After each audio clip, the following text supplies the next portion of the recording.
Hi folks, David Waring here again with InformedTrades.com and today's lesson of the day. In our last lesson we continued our discussion on the logistics of Forex trading with a look at something which is known as trading on margin.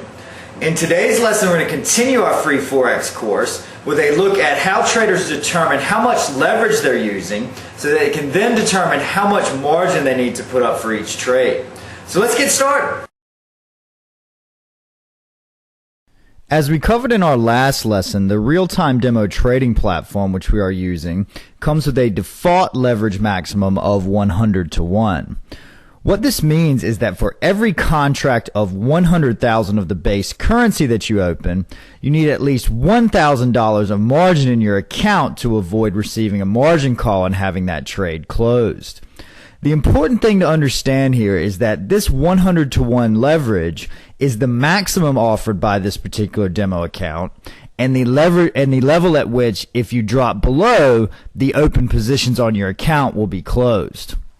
With this in mind, it is my opinion, which has been formulated from years of trading and watching other people trade, that most successful traders would never put themselves in a position where they would receive a margin call.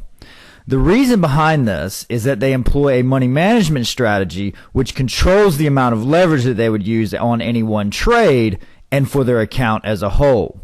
This is something which we talk in depth about in Module 6 of our free beginner trading course in the free course section of the InformedTrades.com site.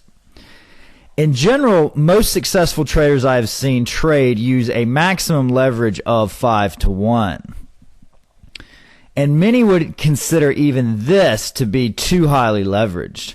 The amount of leverage used really depends on trading style as much as anything, as in general, traders who hold positions for short periods of time and cut losses quickly are able to successfully employ higher amounts of leverage than longer-term traders who need more breathing room in their trades. To help illustrate how this works from a logistical standpoint, let's take a look at a couple of examples. The best way, in my opinion, to think about leverage and trading on margin is to always ask yourself the question, by how much am I amplifying the gain or loss on my account when opening this trade? For this example, let's say that I start trading with $100,000 simply because this is an easy round number to work through the math with. If I open one contract of dollar-yen, then I'm trading $100,000 against the equivalent amount of Japanese yen. So if I have $100,000 in my account and I'm trading $100,000 against Japanese yen, then I'm not leveraged as the cash balance of my account equals the position size I'm trading. With this example, a 1% movement in the currency pair would represent a 1% gain or loss on the value of my account. As we learned in our last lesson, the used margin column of my account in this example would show $1,000 after the trade, and my usable margin column would show $99,000. If I open two contracts of dollar-yen, then I'm trading $200,000 against the equivalent amount of Japanese yen. As I have $100,000 in my account and $200,000 in open positions, I'm leveraged at 2 to 1 as the position size I'm trading is twice the value of the cash in my account. With this example, a 1% move in the dollar-yen currency pair would represent a 2% gain or loss in the value of my account, thus amplifying the potential gain or loss on this trade by 2 times. In this example, the used margin column after the trade in my account would show $2,000 and my usable margin column would show $98,000.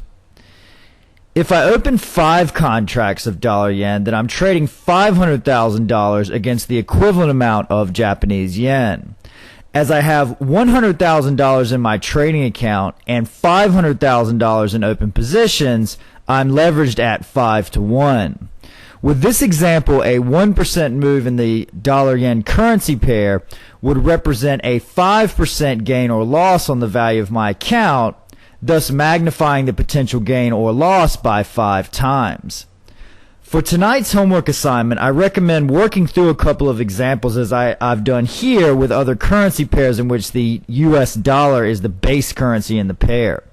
Secondly, I encourage you to think about how to go about figuring out the leverage used when the US dollar is not the base currency in the pair. This will be the topic of our next lesson. As always, if you have any questions or comments, please feel free to leave them in the comments section below. And good luck with your trading.